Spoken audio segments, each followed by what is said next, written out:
Makanya banyak buya-buya di Minangkabau tu dulu. Tiuk suku punya surau. Tiuk mamak berfikir ba kamanakannya ke surau. Yang itu yang buat sampaikan, buat contohkan yang diceritakan oleh Buya Hamka. Ayah beliau Dr. Abdul Karim Amrullah tu, sadiang ceramah di Sungai Batang di Maninjau tu cerita dia. Surau sampai ambo mengaji kini ko pakaiannya kasau lai sandinya lah disiapkan oleh mama ambo saja ambo lahir. Lai ambo mama ambo naik ke rumah dicarinya ladiang dicarinya kapak payunya ke bukit Meninjau tu. Tabangnya kayu untuk surau bagi kemanakannya nama baru lai. Mode itu bana mama di Minangkabau. Takana dinyo kemanakannya ke basurau, takana dinyo di mak kemanakannya ke mengaji bisu.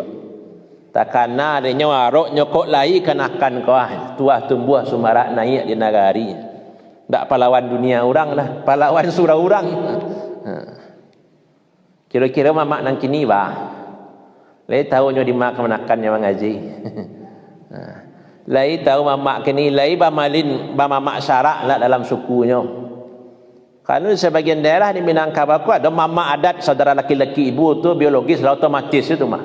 Ada lo mamak syarak orang malin dalam suku itu nang kabanoa hari bayi bulan bayi. Kalau payak ke Sungai Landia tu sampai kini ada cuma malin nombor 6 perwakilan tiuk-tiuk suku. Jadi di pelosok-pelosok nagari tu yang ambo ceritakan dalam ceramah tu masih ada.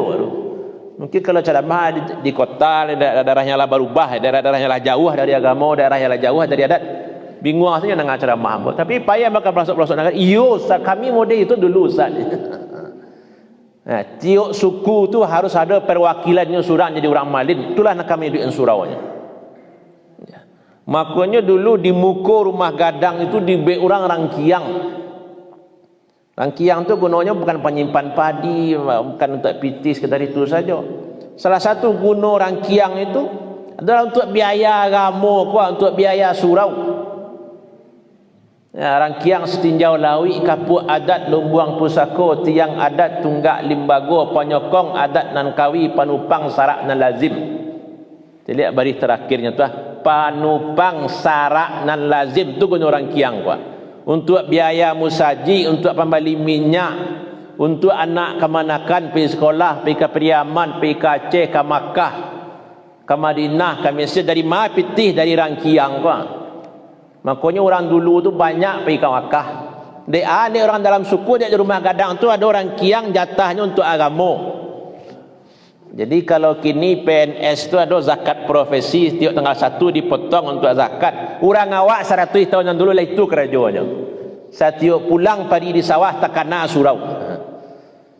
Setiap panen hasil-hasil ladang ada jatah rangkiang ku untuk surau untuk anak kemanakan. Dan itu banyak awak baca dalam sejarah-sejarah. Dalam ceramah cuk ambo sampaikan orang biaro Syekh Ahmad Khatib Al-Minangkabawi jadi imam jadi khatib di Makkah tu 20 tahunnya khutbah di Kaabah tu barakah santiang kehebat tu. Dan misalnya bayangan bara gaji gadang tu dari Turki Utsmani alun ado kerajaan Arab Saudi lela gadang gajinya dari situ. Karena mintuonyo kayo lo. Wakatunya ke menikah tu piti Ahmad Khatib dak do untuk mahar do. Ko piti untuk mahar. Biko anggian saya kadang sak ka mamak na berusi ko bantu-bantuan. Nah, kok paralu dang pitih ko ada kunci lamari ambil pitih dalam tu berapa paralu. Mintuonyo kayo, gajinya gadang. Lah mode itu Ahmad Khatib di Makkah. Nan dari kampung nan dari balai gula jatahnya tetap dikirim orang dari kampung. Coba bayangan. Mode itu warna orang Minang dulu menggadangan ulama ko. Mode itu bana pangulu orang dalam suku sanangnya mencari ada orang dalam suku jadi orang malin. Lah jadi imamnya lah jadi khatib di Makkah lah sakayo tu yang jadi kampung tetap ikolah nak mengambil hati di kampung. Mode itu dulu. Jadi mako di Minang nenek mamak tu dipuji-puji bana dek kerajonya barek tanggungjawabnya barek. Ya kalau tadi kan tak panjang mana tetap petitih di awal buat ceramah lah dan buat lah biasa kemari. Nenek mamak nang gadang basa batuah gadang babingkah tanah basa balingkau batuah nagari Sungai Puah nambah pucuk sabana bulek bahurek sabana tunggang pucuk bulek cawang kalangi urek tunggang cukam ke bumi badahan cupak jo gantang barantiang barih jo balabeh babungo rimbun de adat babuah kata nambana kan panjang bana pujian kan nenek mama tu dek karajonyo barek lo tanggungjawabnya banyak lo di antaranya mambean suku untuk anak kemanakan mendidik anak kemanakan supaya amuah masuk ke surau bahkan ya pada bulan terakhir banyak orang bertanya kamu tentang Mahmud Yunus. Orang batu sangka nam pertama sekali orang asalnya batu sangka hanyalah orang Indonesia pertama nam menafsirkan Al-Quran lengkap 30 juz. Hanyalah yang menterjemahkan Al-Quran. Jadi kini apa-apa ibu-ibu baca terjemahan Quran nan dapat pahala tu Mahmud Yunus orang batu sangka. Hanya mulai mengaji di Tanjung Sungayang, kemudian taruh ke Mesir. Di Mesir sekian tahun baru balik ke Indonesia. Nyolah memang ambil sekolah kau. Ada senawiyah 3 tahun. Kalau dulu PGA tak? PGA 2 tahun, 3 tahun. Ada yang hanya ambil sadonya. Dan ingin nampak sampaikan dalam sejarah hidupnya hanya barangkit pergi ke situ ke Mesir Baraja tu atas biaya dan bantuan mamaknya. Siapa nama mamak tertulis dalam buku tu. Pada itu mamak tempoh dulu ya. Tak salah Nyak Canduang atau Nyak Jaho dalam biografi beliau, beliau pergi mengaji ke Pariaman, dia mengaji ke situ, siapa mantan beliau, mamak beliau. Tu mana peran mamak tu di Minangkabau dulu, tak masuk dalam menghidupkan surau. Makanya banyak dulu surau-surau di Minangkabau. Jadi tokoh-tokoh Minang dulu tu adalah orang-orang yang didikan surau. Jamaah rahimakumullah. Kini dan biswa kau kira-kira bantu surau. Kabaliak wak ka zaman dulu, zaman Nyak Canduang, Nyak Parabek, zaman Tuan Ku Imam Bonjol, ndak lo kan mungkin. Dia balik salah ke surau bentuk dulu ustaz, ndak lo kan mungkin. Ndak lo kan mungkin. Tapi ada yang bisa wak pertahankan. Kalau lo di surau, lalu ilmu sajik bentuk dulu rasanya ndak lo mungkin. Setidaknya kini kau yang harus wak pertahankan. Bah supaya anak-anak tu you takabek hatinya di surau. Itu yang perlu. Ya. Makanya bukan ceramah kini kau dia orang lah banyak mengambil pondok tahfiz, mengambil MDA dan sebagainya. Harus dakik ilmu sajik. Jangan bika musajik di siko. Jarak sakit, jarak gak jauh stek di bela MDA. Tu gak jauh stek di bela pondok tahfiz tu di bela TPK dan sebagainya. Namun musajik langang. Maka selalu berpasangan kalau kamu ambil MDA, ambil pondok tahfiz, hendaknya ada sekitar musajik sehingga meramikan kamu musajik. Jangan-jangan biko anak tu lah hafal Quran 5 juz, lah hafal Quran 10 juz, tapi azan orangnya tak ada pengaruh akannya dah. Sama je orang banyaknya. Nyolah santiang mengaji dah dapat piagam, dapat piala, pertama je pejabat Pak Bupati. Tapi orang azan ni tak ada kamu musajik lah. Jadi kini bawa mengabek hati anak-anak awak tu kamu sajik tu yang perlu awak usahakan. Ya.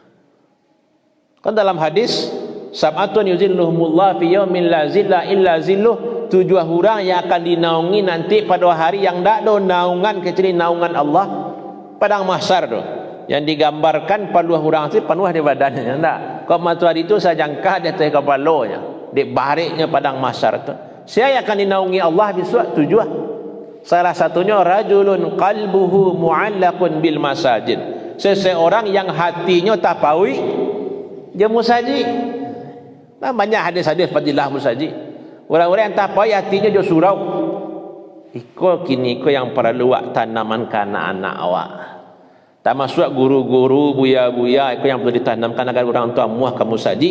Kamu saji karena Allah, karena Allah, karena seruan Allah. Bukan karena pejabat datang kamu saji. Kalau lah tiba pejabat tiba sadonya mah. Kalau lah tiba ustaz dan jauh nak dia masuk TV, oh panuah kamu saji mengurun tuah kamu saji dia tu. Ustaz tu sedang kondang mana kini. Lah pai ustaz tu lain azan kamu saji.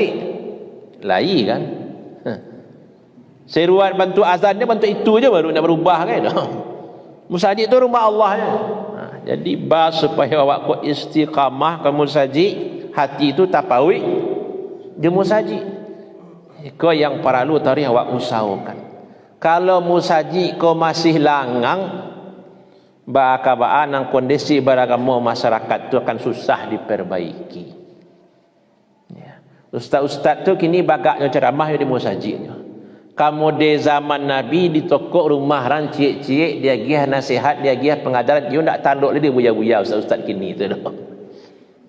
Dia nak nama kamu saji ko lah yang bisa dia ceramah. Kalau rancaknya kan ia model tu, payah ke rumah orang dia nasihati orang, baca cerita orang. Dan dakwah itu sewarnanya mah. Kalau dia lihat zaman Rasulullah, zaman sahabat dulu, dia payah ke rumah-rumah orang tu. Tapi kini dah tanduk dakwah di musajid ke bisa ceramahnya. Jadi kalau lah musajid tu langang awak nak kamu musajid, dia tak pernah nak ceramah. Kan banyak di TV, ustaz di radio. Ya lu bertamu dia boleh. Orang saja rajin-rajin mencari HP, kuah tambah rajin sembahyang kamu musajid aja ndak dulu. Dia lah menonton, saya di rumah ceramah ustaz lawak-lawak, ustaz lucu-lucu, ustaz santiang-santiang, ustaz hebat-hebat. Alah kamu musajid saya pengananya kini ya, tu ya jarang lah tu. Jadi dengar ceramah kali 5 minit tu dah lewat dek kelan orang bertelanjang, orang berjoget, orang menari nampak ala laleh pun sado. Kan itu kadang-kadang terjadi. Maksud di HP, kau HP dia sakun tu sebentar dia cari aku. Sarugo lain narako. Lailo dicari Soekarno, Soekarni tiba je. Maka ndak ada caranya lai. Awak tu mengharus mendaki anati je musaji, membawa anak cucu awak kamu saji. Kalau lah berhasil awak mengambil hati anak cucu ku musaji, yakin nak ba surau bisuat ba musaji bisuat, insyaallah lebih rancak daripada zaman awak. Itu yang harus awak usahakan. Jamaah rahimakumullah.